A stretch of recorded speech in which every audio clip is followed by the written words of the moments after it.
Despite our rhetoric, Australia has been ranked close to last among 60 countries in a climate action report. The nation performed poorly in all major categories, with the report criticising the Morrison government for a lack of policies and weak targets.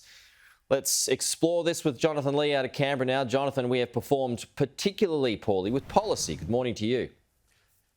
Good morning to you, Peter. It comes as no great surprise, I suppose. This is certainly an international repudiation that Australia is doing enough. It's a firm slapdown, really, for the Morrison government. The Climate Change Performance Action Index maps 92% of the world's emissions.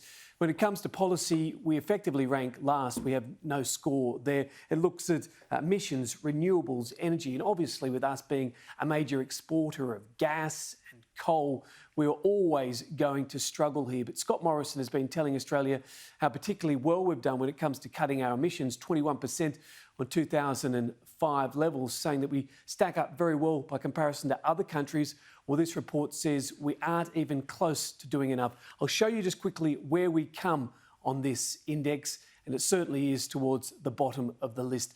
Australia there, 58th position ahead of Korea, Canada and Kazakhstan. In terms of who is at the top, the first three places were left blank to show no one in the world is doing enough.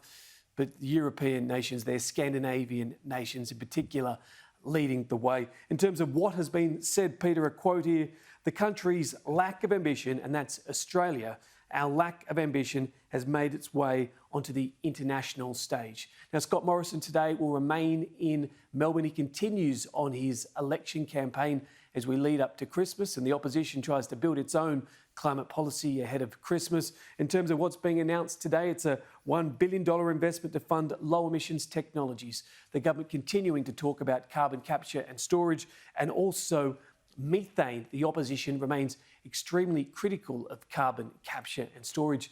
Today, apparently, it's all about setting up funds to invest in businesses to make sure that Australia is leading the way technologically, which is clearly how the government intends to get to net zero. With technology, it says, doesn't exist yet. Peter.